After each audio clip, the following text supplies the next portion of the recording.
As expected, opening day for Major League Baseball had all sorts of chaos, cool stats, interesting info. Here's everything that you missed about yesterday, summed up really quickly for you.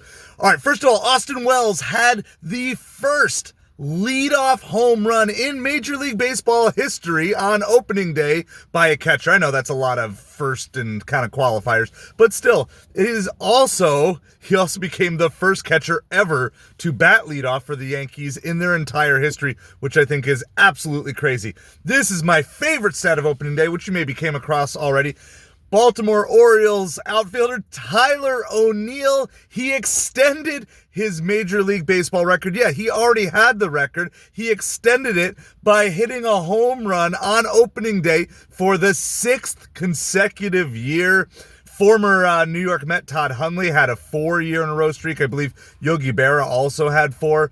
Tyler O'Neill set the record last year with 5 straight opening day home runs and extended that streak as well. Continuing on with the Orioles theme, they showcased their offensive strength yesterday by hitting 6 home runs in their season opener, making them only the 4th team in Major League history to hit 6 or more home runs on opening day. Adley Rutschman and Cedric Mullins each had 2 home runs.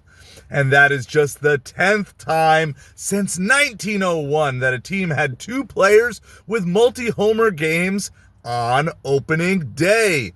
Now, speaking of going back into history, even players before my time, MacKenzie Gore did something that had not been done since Bob Gibson. In fact, Bob Gibson is the only other person. So he pitched 6 scoreless innings with 13 strikeouts and no walks on opening day. That is, again, in a club of 2. Anytime you're in a club with Bob Gibson, that's a pretty good club to be in. Wilyer? Sorry, I'm not familiar. Wilyer, tell me in the comments below how I'm supposed to say this, because I'm totally botching his name. Wilyer Abreu of the Boston Red Sox. He had a standout game, going 3 for 3, 2 home runs, including a game-winning 3-run homer in the 9th inning. He became the first Red Sox player with a multi-homer opening day since 2015. Miguel Amaya had a 5 RBI game for the Chicago Cubs in their dispatching of the Arizona Diamondbacks yesterday. He is just the 5th catcher since 1901 to have 5 RBIs. 5th catcher since 1901 to have 5 RBIs on opening day. Again, all these stats have all these qualifiers. You got to make sure you get everything right. Don't want to gyp anybody of their achievements here. Spencer Torkelson had a unique stat line yesterday as well. He had 4 walks and a home run in his only official at-bat. So his on-base percentage is 1,000. His batting average is 1,000. And because of that, with the 1 homer and the 4 walks, his OPS is 5,000, which obviously will not hold up for the entire season.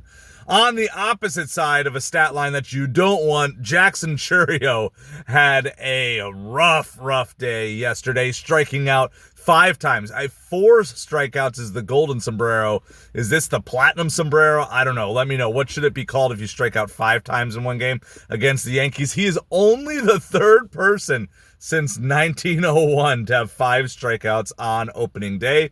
Los Angeles Dodgers continue their strong performance. They're undefeated on the season. Yes, we know they're 3-0. They won their home opener against the Detroit Tigers. This is their first 3-0 start since 2016 and the first defending champion to begin the season with 3 consecutive wins since the 2001 Yankees. Oh, a stat that involves the Dodgers and the Yankees in the same thing. All right. And then in the Mets game yesterday, which we really don't want to talk about, and we're not going to panic, right, Mets fans? Like, at least give it 1 week before you start to panic. Please have some semblance of being normal here. Okay, the Astros celebrated their opening day win with a 3-1 victory over the Mets, which we knew, but it's no longer Minute Maid Park. It's now Daikin Park. And they have a new mural honoring local legends, and the train has been renovated, including a more festive atmosphere. Couple other random tidbits and facts. Ichiro Suzuki, he threw out the first pitch in honor of his Hall of Fame induction. And he delivered not just your casual first pitch, it was an 84-mile-an-hour fastball. If you didn't see this, make sure you go look it up. Christian Yelich dressed up in tribute to Bob Uecker yesterday, wearing a Bob Uecker style plaid sort of sports jacket, sports coat. And so again, Bob Uecker, we miss you. Just a great ambassador of baseball for all the years. He passed away at the age of 90 this offseason. There was a really weird, and I talked about this yesterday, start times yesterday were totally messed up. I don't know what baseball was doing, but we're going to highlight it again. There was all sorts of weird times, including a game that started at 7:07, all trying to help with different broadcasting times. But I'm going to tell you, MLB, you got to do better than having a bunch of games start at 4 o'clock, one 7 o'clock game and two 10 o'clock games on opening day, and then to follow it up with a bunch of teams who have off days. I mean, really, what are we doing here?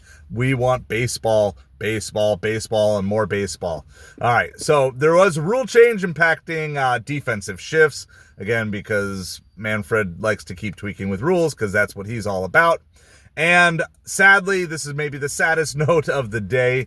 At Comerica Park, the Detroit Tigers got rid of the Keyhole, which is that strip of dirt between home plate and first base.